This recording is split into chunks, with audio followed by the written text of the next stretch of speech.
Hello folks, Dominic here.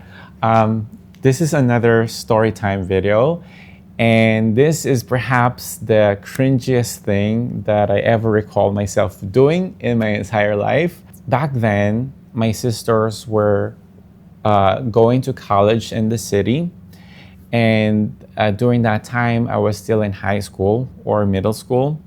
Their fellowship or their group of friends in church then decided that they want to go on a retreat. And that retreat meant going to the mountains and having to pass by our hometown. And so they'd ask me if I wanted to join. And y'all, being a 13 or 14-year-old, and that I just want to get out of the house, I obliged and joined them on their trip. And y'all, and the first time I had met them, they were on a van, and there were mostly girls, y'all, except for one guy.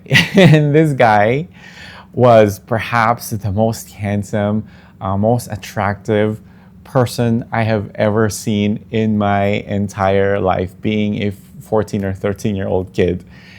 And I just remember being so gravitated towards him, being so infatuated and perhaps even obsessed to him at a fault. And I'm gonna tell you more about it later. But y'all, just the feeling, just remembering the feeling that I had seeing him in person for the first time, I remember telling myself that this was the most handsome, most attractive person I had ever encountered in my entire life. Like, it was that bad. But, and mind y'all, I was like on that adolescent stage where hormones are kicking in. And I was also a closeted gay kid growing up. So I had all of these things in my mind that, this is something wrong, and then we are at a church retreat. So I already knew this was going to be as conservative as it could get. But strong emotions as they are, I really went past those like blockages. Like, perhaps I thought of it, maybe it was sin for me back then, but I just like neglected those walls, and I could not resist myself but be enamored by his presence and by his majestic handsomeness. It's one of those experiences that really stuck to me until this day. And so we went about our way to the mountains. I remember for some reason I got away into sitting next to him on the van. And y'all, whenever we would like brush or bump our shoulders together, or whenever we would brush our knees together, like the excitement and like the joy that it brought me as a kid, it was ecstatic. I was electrified by it. And it wasn't like anything like deliberate, but whenever we go through like anything bumpy on the road, we have to do this. And I so willingly let myself brush next to him or bump into his shoulder or his knees and stuff. I'm sure I was looking at him more than I should have, although I also remember trying my best not for it to look so obvious that he would notice that I am just like locked in on him. I tried to be as natural as I could, but also enjoying the moments that I could interact with him. And so that's not the creepy part, y'all, and that's not the cringy part that I've done. And so we got into our place. It was a house that we rented. I believe it was a 3-story house in the mountains. And so we got about our day. We tried to settle. And with it, being a conservative setting, these are church folks, girls had to be separate from the boys. And it was all girls besides me and this really handsome guy. We're just going to call him George, and that's not his real name. I remember it being decided that George and I was going to share the bedroom and bathroom down in the basement. And then the girls were just gonna occupy the main level, which has, I think, 2 or 3 bedrooms. So we went about the retreat, did all the interactions, did the chit chatting. We've had like a really nice meal together that we cooked together. And then nighttime comes, and then we had to shower, y'all. But I remember allowing him to shower first. And this is after like he showered and went upstairs with everyone else. He left his like dirty clothes on the bedroom. And okay, this is probably a cringy thing that I did also. So he left his clothes in the bedroom, in the bed, in the bedroom. And okay, I'm like hesitating if I'm gonna admit it, but I like I had to smell his clothes, y'all. Like I literally went ahead and smelled his clothes, and I'm not gonna go about the details on or how long I smelled his clothes, but to a fault, I did smell his clothes. And this is not even the cringiest thing that I did, y'all. And so I had to smell his clothes because I was like a young kid obsessed by him, to him. And I remember so vividly coming into the bathroom where he just showered. And I remember opening the door and it being just really wet and moist and like being so glad. And I thought it was the most glorious thing because he just showered here. And this floor is wet because he just like showered his entire beautiful body on it or something. And I just remember like walking into those wet tiles and glorifying it. To a fault, like a creep, y'all, like a complete creepo. And it's kind of like funny, reminiscing myself, but also kind of cringy. And I'm hoping I'm not turning y'all off because this is like a one-time experience and also I'm gonna explain why I felt the way that I did later on in the video. But yeah, I'm gonna admit, I was like obsessed by him. And so I went ahead and showered, and I was just so glad to have showered in the same space that he did. And so it was about time to go to bed. And for some reason, y'all, we did not end up sleeping in the same room, in the same bed, because everyone wanted to sleep on, I think, the 3rd floor of the house. And the 3rd floor was just like this open space flooring.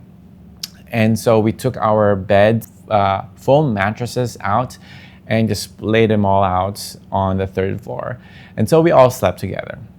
But because, it's still conservative, like y'all girls should come together and boys should come together, we were assigned on the same bed.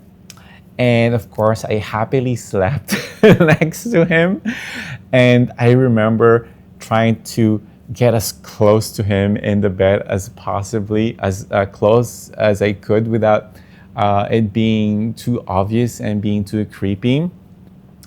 But I just remember sleeping like a baby and being so happy that I slept next to the most handsome being I have ever encountered in my entire life. And so that was it.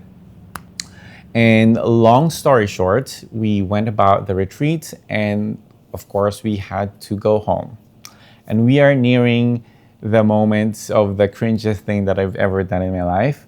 And so they dropped me off.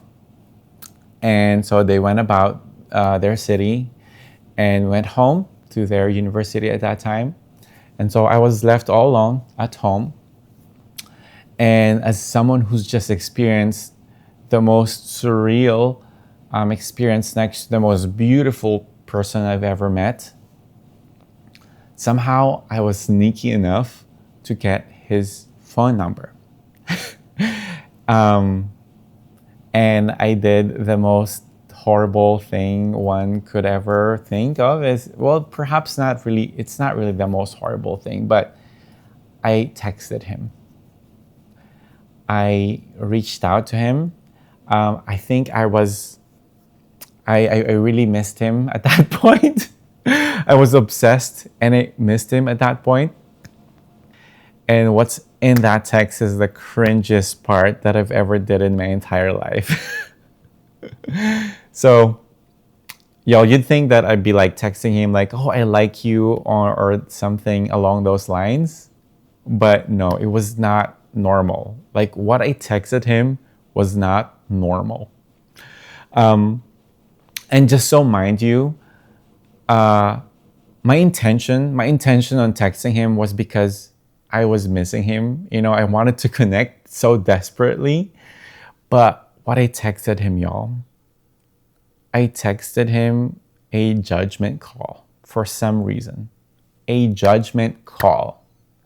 In my text, I remember saying, George, whenever I see you worship, I see you raising your hand and praising out loud.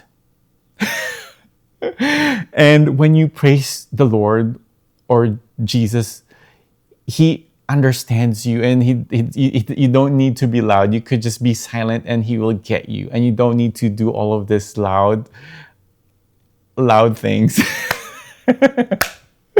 And oh my God, y'all, I don't know what was in my mind on why I texted him that.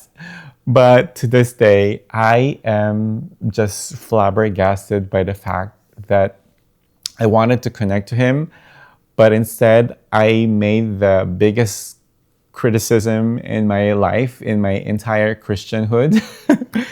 And y'all, I realized that I did it wrong as soon as hours passed by after that text, and he has not responded. And he never responded or communicated to me after that. And the shame of realizing that I texted him such a judgmental text just to feel connected to him is something that I could not comprehend even to this day. And I was a kid that had a pretty good, like a good understanding with social behavior and everything. And I was a sensitive musician at that time. But with everything that was going on with the environment and with everything else, it was a complete misfire. And so that was the story. And I hope you will tune in on why I believe I did what I did and what lessons I've learned, because I think that's what's really important here. A story time is entertaining, but the lesson behind it and my reflection is where the gold nugget really is. So looking back, even to this day, I think it's the cringiest thing that I've ever done in my life. But instead of judging my younger self and going into conclusions and with the same conclusions that I did when I was young, I have to sit down really and have this meditative inquiry on why I did what I did. The reason I think that I did what I did was because I was longing for connection. I was growing up as a closeted gay kid, and I knew that I could not really express being gay. At that time, I remember to a fault, thinking that I should deliberately lust on women to correct myself. It was that twisted, y'all. I was that twisted. Like, it was bad. I had a lot of really negative thoughts on how I should act, because that is what I was told, basically, growing up. Not deliberately told by my parents, but that's what society has been telling me to do. And so I had this really compressed, suppressed emotion. And so I was not really able to safely communicate my feelings. Looking back, what a normal kid could have done was simply text him that, hey, I like you, and you may not like me, or something along those lines, and not spill out a criticism to connect. That is just the most contorted thing I could imagine. It's really that wanting to connect, because it was so suppressed, it came out into be this, this contorted version of it, which is sad that I was in such a situation that I could not even safely express myself.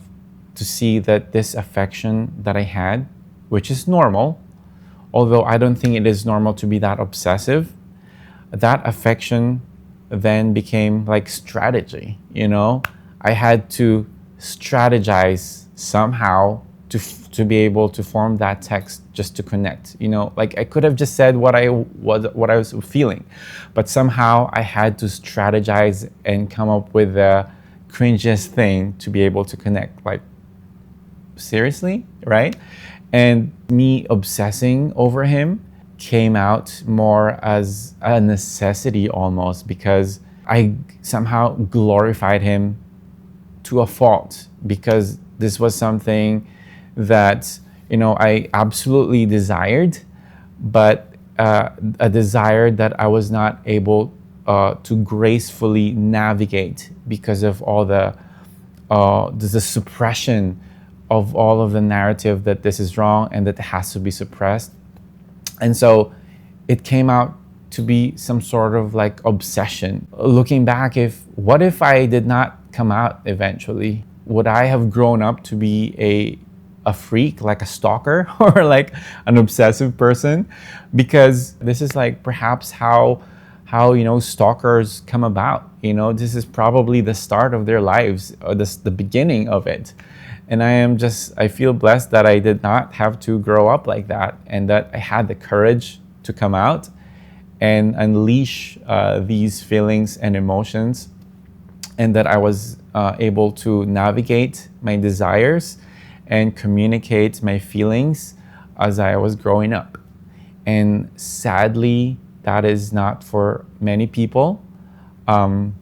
Looking back on my younger self and to where I am now, there was a lot of healing that I had to navigate through, that perhaps if I had not gone through, that version of me could have been much worse. And y'all, I know so many people, I know so many close friends of mine that are gay, that are honestly at the root, at the core of them, they are gay, but they cannot come out because, you know, of what society tells them, and because of their situations, or, you know, there are so many reasons. But I feel for them. And if you're one of them, I feel for you, because to hide your true self, to hide what you naturally are, to hide what, you know, God or the universe has made you to be, is one of the biggest disservice that we can do to his creation, to this body, to this whole human experience. And, you know, it's cringy looking back, but now I have a lot of self-compassion. You know, I want to talk to myself and be like, hey, and say that what you're feeling is completely normal, that it's okay to feel like really attracted, really infatuated with this guy. And it's also okay to express your feelings, but to suppress them and to not really have the avenue, and to have to strategize, and to have to do all of this contorted ways for that feeling to arise. You know, it's something sad. And I actually see myself now as kind of brave for texting him that. Yo, like, what was I thinking really? I was trying to feel alive. I was trying to feel alive. I was trying to live my life.